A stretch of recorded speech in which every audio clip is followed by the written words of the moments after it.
আপনারা দেখছেন 24 ঘন্টা ইন্ডিয়া টিভি, সর্বদা সবার পাশে সবার মাঝে। আসন্ন শারদীয়া উৎসব। নিউ ব্যারাকপুর থানার অধীনে প্রায় 68টি সর্বজনীন দুর্গা উৎসব কমিটি বা ক্লাব সংগঠনগুলোর হাতে শুক্রবার সন্ধ্যায় স্থানীয় কস্তুরী ভবনে পশ্চিমবঙ্গ সরকারের 85,000 টাকার অনুদান চেক প্রদান করা হয়। উপস্থিত ছিলেন পৌরসভার chairman Prabir Saha, vice chairman Swapna বিশ্বাস, থানার ভারপ্রাপ্ত আধিকারিক সুমিত কুমার বৈদ্য সহ বিভিন্ন ওয়ার্ডের পৌর প্রতিনিধিগণ। এবছর নিউ ব্যারাকপুর থানার অধীনে ও গ্রাম শহরাঞ্চল মিলিয়ে প্রায় 90টি সার্বজনীন দুর্গা উৎসব হচ্ছে। গত বছর 82টি ক্লাব সংগঠনের সরকারি অনুদান পেয়েছিল। এদিন 68টি সর্বজনীন ক্লাব সংগঠনগুলির হাতে সরকারি অনুদান দেওয়া হয়। নিউ ব্যারাকপুর দুর্গাপুজো সুষ্ঠুভাবে সম্পূর্ণ করতে প্রশাসনিক সরকারি বিধিনিষেধ মেনে সামাজিক সচেতনতা এবং সতর্কীকরণের বার্তা তুলে ধরেন থানার আইসি। পৌরসভার চেয়ারম্যান প্রবীর সাহা নিউ ব্যারাকপুরের সমস্ত ক্লাব সংগঠনগুলোকে সরকারি বিধিনিষেধ মেনে সুষ্ঠুভাবে দুর্গাপুজো সম্পূর্ণ করতে নির্দেশ দিতে দেখা যায়। 24 ঘন্টা ইন্ডিয়া টিভির প্রতিনিধির বিশেষ প্রতিবেদন।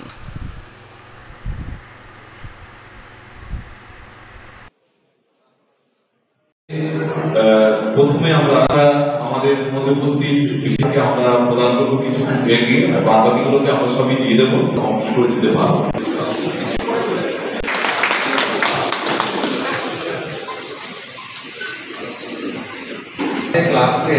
ক্লাবের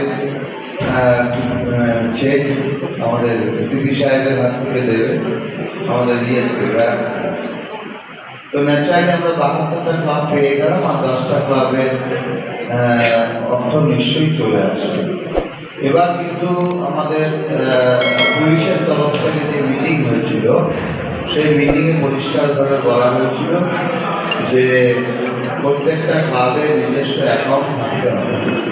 তো আমার মনে হয় এর পাশাপাশিভাবে বাংলার সর্বশ্রেষ্ঠ উৎসব শারদ উৎসব, সেই শারদ উৎসবকে আমাদের বাংলার মাননীয় মুখ্যমন্ত্রী মমতা বন্দ্যোপাধ্যায় কোভিডের সময় থেকে তিনি এই আর্থিক অনুদান দিয়েছেন এবং আমরা জানি যে বাংলার বুকে কিছু কিছু মানুষ সেই অনুদানকে বন্ধ করবার জন্য হাইকোর্টেরও দ্বারস্থ হয়েছে। হাইকোর্ট পশ্চিমবঙ্গ সরকারকে সমর্থন করেছে এবং আজকে এটা আমরা গর্ব করে বলব যে বাংলার দুর্গা উৎসব ইউনেস্কোর মাধ্যমে ইন্টেনজিবল হেরিটেজ হিসাবে এই পুজোকে স্বীকৃতি দিয়েছে। সঞ্চালক করছেন আমাদের অভিনাশ বাবু, তাকে ধন্যবাদ। ঠিক আছেন আমাদের পৌরসভার সম্মানীয় পৌর প্রধান প্রবীর সাহা মহাশয়, উপস্থিত আছেন আমাদের বড়বাবু সুমিত বৈদ্য মহাশয়, তাছাড়া থানার সমস্ত আধিকারিকরা উপস্থিত আছেন এবং আমাদের শহরের তৃণমূল মহিলাদের সভাপতি বেবি এবং পূজা সুদী সমস্ত ক্লাবের কোনো উৎসব বা কোনো অনুষ্ঠান যখন শ্রেষ্ঠত্বের পর্যায়ে উন্নীত হয়, তখন তার পিছনে একটা সমবেত সম্প্রদায়ের বা সমবেত জাতি অনেক দিকে যে পরিশ্রম,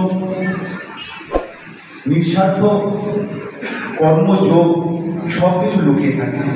দুর্গাপূজা সেরকমই একটা অনুষ্ঠান যার মধ্যে বাঙালির কৃষ্টি, মনন, সত্তা সব কিছু লুকিয়ে আছে, তাই তো? ঠিক বলছি তো? বাবা, দুর্গাপূজা আর কয়েকদিন পরে আমাদের এলাকায় প্রায় 90টি পূজা হয়, সার্বজনীন পূজা। 82টা পূজা আমাদের অনুদান পায় আর কয়েকটা পূজা অনুদান পায় না। আমি চেষ্টা করছি, ব্যক্তিগতভাবে চেষ্টা করছি যাতে সব কটা পূজাকে করে দেওয়া যায়। জানি না কতগুলো করে দিতে পারবো। এই অনুদান আজকে চেক প্রদানের মধ্যে দিয়ে উৎসব শুরু হয়ে গেল নিউ ব্যারাকপুরে। তো ভালো কাটুক উৎসব সকলে, এটা আশা রাখি। এখনো 72টা ক্লাব আজকে পাবে আর 10টা ক্লাব দু একদিনের মধ্যে পেয়ে যাবে। ক্লাবগুলোকে বলবো যে ভালোভাবে পুজোটাকে উদযাপন করতে, আর পাশাপাশিভাবে কিছু কিছু গাইডলাইন আছে আমাদের, সেগুলোকে একটু মেনটেন করে প্রচার করতে। এ পর্যন্ত সঙ্গে রাখুন 24 ঘন্টা ইন্ডিয়া টিভি। দেখতে থাকুন সব জেলার সব খবর সবার আগে 24 ঘন্টা ইন্ডিয়া টিভির পর্দায়। নমস্কার।